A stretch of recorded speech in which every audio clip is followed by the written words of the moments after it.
Assalamualaikum warahmatullahi wabarakatuh. Pagi ini, Khazanah kembali menyajikan kepada Anda embun-embun ilmu yang terpendam dalam luasnya khazanah Islam. Kota tua Yerusalem hanya seluas kurang dari 1 kilometer persegi, tapi mencakup banyak situs suci dari 3 agama, Islam, Yahudi, dan Kristen.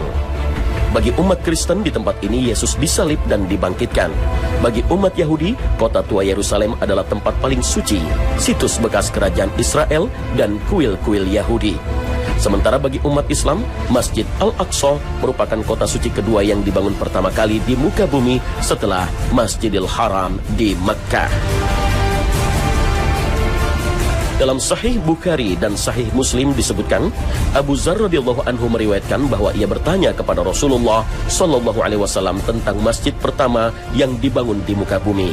Rasul menjawab, Masjid Al-Haram. Abu Dzar bertanya lagi, selanjutnya masjid apa? Beliau menjawab, Masjid Al-Aqsa. Abu Dzar bertanya lagi, berapa lama jarak pembangunan keduanya? Rasulullah sallallahu alaihi wasallam berkata, 40 tahun. Lalu Allah menjadikan bumi ini bagi kalian sebagai masjid. Oleh karena itu, kapanpun waktu sholat, lakukanlah sholat di atasnya, karena dia memiliki keutamaan. Bahkan selama 16 atau 17 bulan, Rasulullah SAW dan kaum muslim melakukan ibadah sholat menghadap kompleks suci Al-Aqsa ini, sebelum akhirnya datang perintah Allah untuk menghadap kiblat ke Baitullah di Makkah. Sungguh kami sering melihat mukamu menengadah ke langit, maka sungguh kami akan memalingkan kamu ke kiblat yang kamu sukai. Palingkanlah mukamu ke arah Masjidil Haram, dan di mana saja kamu berada, palingkanlah mukamu ke arahnya. Dan sesungguhnya orang-orang Yahudi dan Nasrani yang diberi Alkitab, Taurat dan Injil memang mengetahui bahwa berpaling ke Masjidil Haram itu adalah benar dari Tuhannya, dan Allah sekali-kali tidak lengah dari apa yang mereka kerjakan. Al-Quran Surah Al-Baqarah ayat 144. Lalu mengapa saat itu Nabi SAW sholat menghadap Al-Aqsa? Dalam beberapa sumber disebutkan, ketika Allah memerintahkan perintah sholat dan menghadap ke Masjidil Aqsa, hal itu dimaksudkan agar menghadap ke tempat yang suci, bebas dari berbagai macam berhala dan sesembahan. Karena saat itu kondisi Masjid Al-Haram Makkah belum berupa bangunan masjid. Kala itu masih dipenuhi berhala-berhala yang jumlahnya mencapai 309 buah yang menjadi sesembahan. Bila Rasulullah SAW saat itu melaksanakan sholat dengan menghadap ke Masjid Al-Haram, maka hal itu akan menjadi kebanggaan bagi kaum kafir Quraisy bahwa Rasulullah SAW seolah mengakui berhala-berhala mereka sebagai Tuhan. Inilah salah satu hikmah diperintahkannya sholat dengan menghadap ke Baitul Maqdis atau Masjid Al-Aqsa. Selain keutamaan ini, Masjid Al-Aqsa merupakan tempat tujuan Isra Nabi Muhammad SAW dan menjadi titik tolak perjalanan Mi'raj ke langit ketujuh untuk menerima perintah sholat 5 waktu. Nilai spiritual Masjid Al-Aqsa semakin kuat di hati kaum muslim karena menjadi kota suci ketiga setelah Makkah dan Madinah, dan sholat di Masjid Al-Aqsa memiliki keistimewaan yang luar biasa. Allah akan mengampuni dosa orang yang sholat di dalamnya, sebagaimana disabdakan Nabi SAW. Sesungguhnya Sulaiman bin Daud SAW tatkala ingin membangun memugar Masjid Baitul Maqdis, maka ia meminta kepada Allah Azza wa Jalla tentang 3 hal. Dia meminta kepada Allah Azza wa Jalla hukum, keputusan yang mencocoki hukumnya, lalu ia pun diberi. Dia meminta kepada Allah Azza wa Jalla suatu kekuasaan yang tak pantas bagi seseorang setelah Sulaiman, lalu ia pun diberi. Dia meminta kepada Allah Azza wa Jalla setelah usai memugar Masjidil Aqsa agar tak ada seorang pun yang datang, sedang tak ada yang mendorongnya untuk datang selain sholat di dalamnya, agar orang itu dikeluarkan dari kesalahan dosanya seperti hari ia dilahirkan oleh ibunya. Hadis riwayat An-Nasa'i dan Ibnu Majah.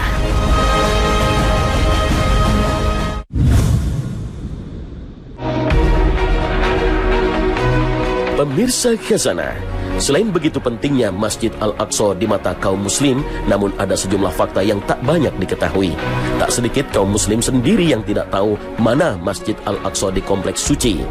Banyak yang menganggap Masjid Al-Aqsa adalah masjid berkubah emas yang selalu muncul saat menyebut Al-Aqsa. Bangunan berkubah emas sering disebut dengan Dome of Rock. Disebut-sebut sebagai kubah pertama yang dibangun di dunia. Bangunan ini didirikan di masa kekhalifan Bani Umayyah oleh Abdul Malik bin Marwan. Awalnya kubahnya tidak berwarna emas, melainkan kayu yang dilapisi kuningan atau keramik. 1000 tahun kemudian, di kekhalifan Ottoman, lapisan emas baru ditambahkan. Di dalamnya terdapat batu yang diyakini tempat Nabi Muhammad bertolak ke langit dalam peristiwa Isra Mi'raj.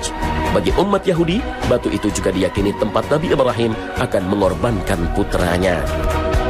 Karena seringkali muncul di media massa kubah emas atau kubah Al-Sakhrah atau yang dikenal dengan Dome of the Rock, inilah yang konon kemudian diperkenalkan oleh Israel kepada dunia internasional sebagai Masjid Al-Aqsa agar pandangan umat Islam dunia tertuju pada bangunan ini sehingga Israel bisa menghancurkan Al-Aqsa dan membangun Solomon Temple atau kuil Sulaiman pada bekas reruntuhan Al-Aqsa.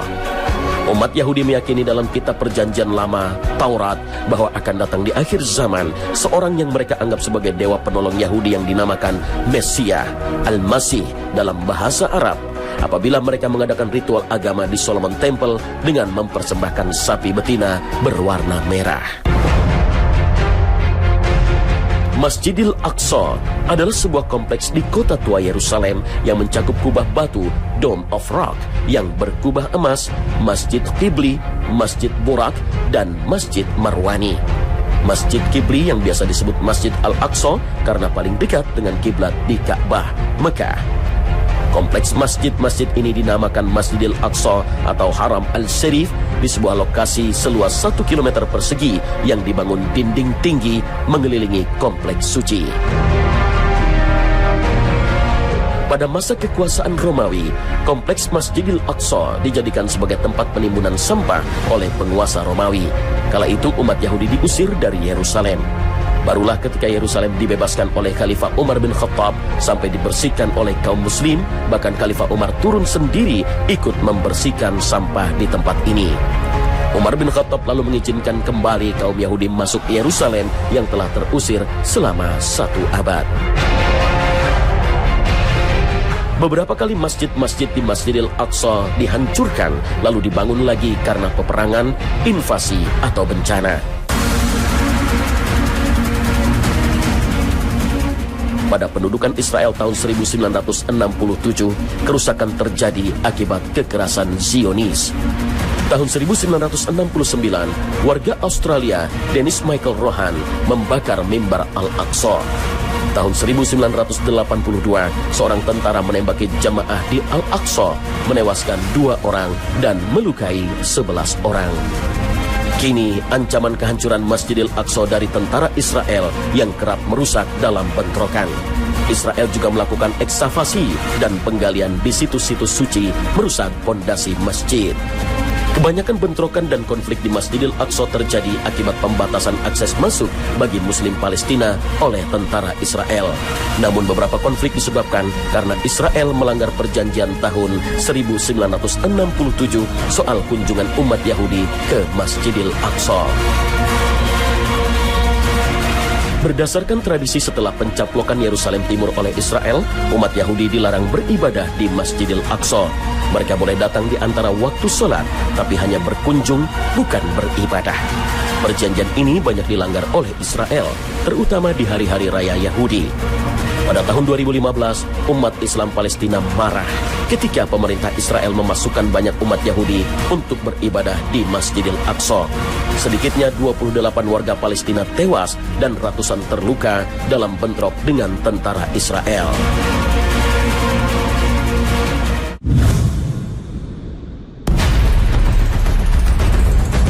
Pemirsa Khazanah, orang Yahudi sepanjang sejarah Islam selalu berada di bawah perlindungan negeri-negeri Islam.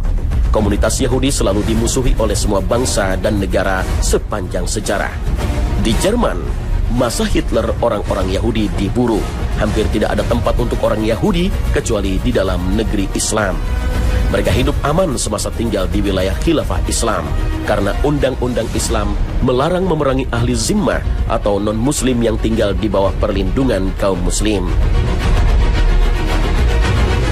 Setelah keruntuhan Islam di Spanyol, selain orang-orang muslim, orang-orang Yahudi juga diusir dari negeri yang pernah menjadi pusat ilmu pengetahuan Islam itu. Tidak ada satupun tanah di dunia ini yang mau menampung bangsa ini, kecuali penguasa muslim Turki Ottoman. Maka bagi umat muslim, orang-orang Yahudi adalah bangsa yang selalu berdampingan dengan kaum muslim sepanjang sejarahnya. Maka saat Rasul SAW menyatakan dalam sebuah hadis sahih, tidak akan terjadi kiamat hingga kalian muslimin memerangi Yahudi. Kemudian batu berkata di belakang Yahudi, wahai muslim, inilah Yahudi di belakangku, bunuhlah. Hadis riwayat Bukhari dan Muslim. Dan dalam Sahih Muslim disebutkan, tidak akan terjadi hari kiamat sehingga muslimin memerangi Yahudi. Orang-orang Islam membunuh Yahudi sampai Yahudi bersembunyi di balik batu dan pohon. Namun batu atau pohon berkata, wahai muslim, wahai hamba Allah, inilah Yahudi di belakangku, kemarilah dan bunuh saja. Kecuali pohon Gharqad yang tidak demikian, karena termasuk pohon Yahudi. Hadis riwayat Muslim. Teka-teki hadis ini baru terjawab pada tahun 1948 ketika masyarakat Yahudi dunia menjajah negeri Palestina.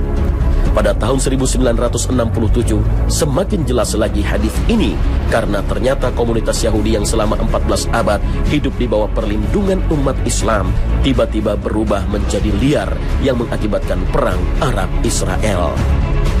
Barulah di masa sekarang ini, hadis ini menjadi lebih berarti ketika Israel semakin tak lagi mengindahkan norma pergaulan dunia dan hak asasi manusia. Semua norma dan etika seakan tak berlaku lagi di negeri Zionis. Selain misteri hadis ini di abad 14 Hijriah, hadis kehancuran bangsa Yahudi di akhir zaman sangat tegas menyebutkan kepastian kehancuran bangsa pengingkar Allah dan Nabi ini. Bahkan pohon dan batu pun akan ikut membantu umat Islam dalam menumpas mereka. Karena itu, hadis ini sekaligus menjadi penghibur derita dan pelipur lara serta harapan buat umat Islam yang sempat merasakan kebengisan Yahudi secara lebih nyata. Bahwasannya bangsa Yahudi pasti akan dikalahkan. Fakta menarik lainnya adalah kawasan Al-Aqsa merupakan kawasan yang disebut-sebut Nabi SAW sebagai negeri mahsyar, tempat dikumpulkannya manusia di akhir zaman. Benarkah demikian? Jangan kemana-mana, Khazanah akan kembali sesaat lagi.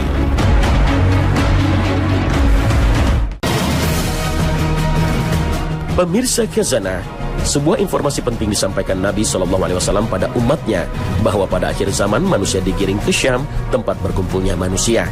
Imam Ahmad meriwayatkan bahwa Nabi SAW bersabda, di tempat inilah kalian akan dikumpulkan, di tempat inilah kalian akan dikumpulkan, di tempat inilah kalian akan dikumpulkan sebanyak 3 kali, dengan berkendaraan, berjalan, dan dengan diseret di atas wajah-wajah kalian. Ibnu Abi Bakir berkata, lalu beliau memberikan isyarat ke arah Syam, kemudian berkata, kesinilah kalian akan dikumpulkan. Hadis riwayat Ahmad. Dalam riwayat lain diisyaratkan akan waktu kapan manusia dikumpulkan, apakah di akhirat atau di dunia. Berdasarkan keterangan Ibnu Umar radhiyallahu an saat menjelaskan akan munculnya api yang akan menggiring manusia ke negeri Syam, Ibnu Umar bertanya kepada Nabi SAW, wahai Rasulullah, apa yang engkau perintahkan kepada kami? Beliau menjawab, hendaklah kalian berkumpul di Syam. Hadis riwayat Ahmad dan Tirmizi. Dari hadis ini bisa kita pahami bahwa waktu manusia dikumpulkan di negeri Syam adalah waktu masih di dunia, bukan mahsyar di akhirat. Artinya, di akhir zaman manusia akan dikumpulkan di negeri Syam. Negeri Syam saat ini dikenal dengan Suriah, Yordania, Lebanon, dan yang paling penting adalah Palestina. Negeri Palestina inilah yang terpenting karena di dalamnya ada Masjidil Aqsa, kota suci yang diberkahi Allah, negeri tujuan Isra Nabi SAW, dan tempat keberangkatan untuk Mi'raj ke langit ke-7 untuk menerima perintah solat 5 waktu. Inilah negeri yang menjadi tujuan Nabi Ibrahim untuk berhijrah. Dan ke negeri ini pula Nabi kita Muhammad SAW memerintahkan kita untuk hijrah. Sebagaimana disebutkan dalam riwayat Ahmad dan Abu Daud bahwa Nabi SAW bersabda, akan ada hijrah setelah hijrah. Manusia pergi menuju tempat hijrah Nabi Ibrahim alaihissalam. Tidak tersisa di muka bumi kecuali orang-orang yang jelek. Bumi-bumi tempat mereka berpijak akan melemparkan mereka. Demikian pula zat Allah membenci mereka. Api akan mengumpulkan mereka bersama kera dan babi. Api akan selalu bersama mereka ketika mereka bermalam atau ketika mereka beristirahat. Dan api itu akan memakan orang yang tertinggal. Hadis riwayat Ahmad dan Abu Daud. Ibnu Hajar menjelaskan, diungkapkan dalam tafsir Ibnu Uyainiyah dari Ibnu Abbas, barang siapa meragukan bahwa mahsyar itu di sini, yakni Syam, maka bacalah permulaan surat Al-Hasyr. Rasulullah SAW ketika itu bersabda kepada mereka, keluarlah kalian. Mereka bertanya, kemana? Beliau menjawab, ke bumi tempat berkumpul. Inilah Al-Aqsa, masjid suci yang diberkahi Allah Subhanahu wa Ta'ala dan menjadi tempat berkumpulnya umat manusia di akhir zaman nanti. Maka wajar jika Masjidil Aqsa selalu melekat di hati kaum muslim di dunia. Nah pemirsa, sampai di sini akhir perjumpaan kita pagi ini. Semoga Allah senantiasa memberikan hidayah dan taufiknya kepada kita. Amin ya rabbal alamin. Akhir kata, wassalamualaikum warahmatullahi wabarakatuh.